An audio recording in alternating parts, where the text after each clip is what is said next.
అన్నదాత సుఖీభవ రెండవ విడత నిధుల విడుదల సందర్భంగా ఎమ్మిగినూరు మండలం దైవందిన్నె గ్రామంలో నిర్వహించిన కార్యక్రమంలో ఎమ్మెల్యే బివి జయనాగేశ్వరరెడ్డి గారు పాల్గొన్నారు.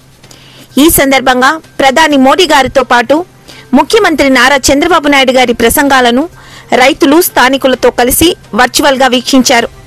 అనంతరం నియోజకవర్గంలోని 38,318 మంది రైతులకు సంబంధించిన 25.78 కోట్ల చెక్కును ఎమ్మెల్యే గారు అందజేశారు. అంతకుముందు గ్రామానికి విచ్చేసిన ఎమ్మెల్యే గారికి స్థానికులు, పార్టీ నాయకులు ఘన స్వాగతం పలికారు.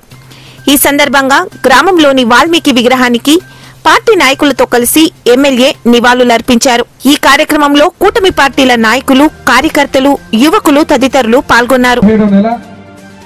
ఇదే 16 నెలల ముందర ఇక్కడ ఇదే ప్రచార రథం మీద ఎలక్షన్లకు వచ్చినప్పుడు ఆ రోజు మీ అందరికీ ముఖ్యమంత్రి కాకముందు మన అధినాయకుడు నారా చంద్రబాబు నాయుడు గారు ఏదైతే సూపర్ 6 పథకాలలో రైతులకు ప్రత్యేకంగా అన్నదాత సుఖీభవ మీకు ఇస్తానని చెప్పి ఆ రోజు రైతులకు ఉపయోగపడేటువంటి డబ్బులు ప్రకటించడం జరిగింది.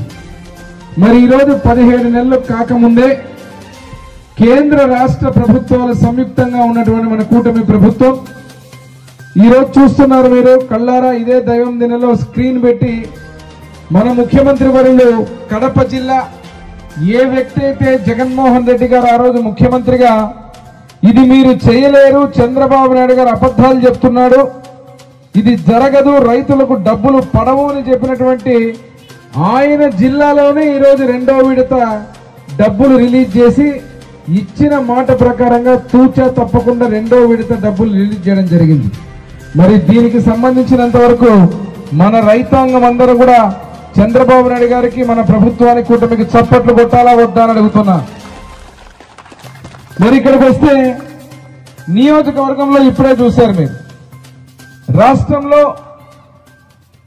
3,130 కోట్ల పైచిలకు 46 లక్షలకు పైగా రైతులందరూ కూడా వాళ్ళ అకౌంట్లో డబ్బులు పడి మన ఎమ్మిగనూరు నియోజకవర్గానికి వచ్చేసరికి దాదాపుగా 25 కోట్ల పైచిలకు రెండో విడత ఇటు రాష్ట్రము, కేంద్రము 2,000, 5,000, 7,000 రూపాయలు ఒక్కొక్కరు అకౌంట్లో పడితే, మరి ఇక్కడికి వచ్చేసరికి మన దైవందిన్నె గురించి మాట్లాడితే ఇదే ఊరిలో ఇక్కడ నేను మాట్లాడుతున్న తరుణంలో 337 మంది రైతులకు మీ అకౌంట్లో డబ్బులు పడ్డాయి. దాదాపుగా మీరు చూస్తే 23,60,60,000 పైచిలకు ఈరోజు డబ్బులు ప్రతి ఒక్కరి ఖాతాలో పడినాయి.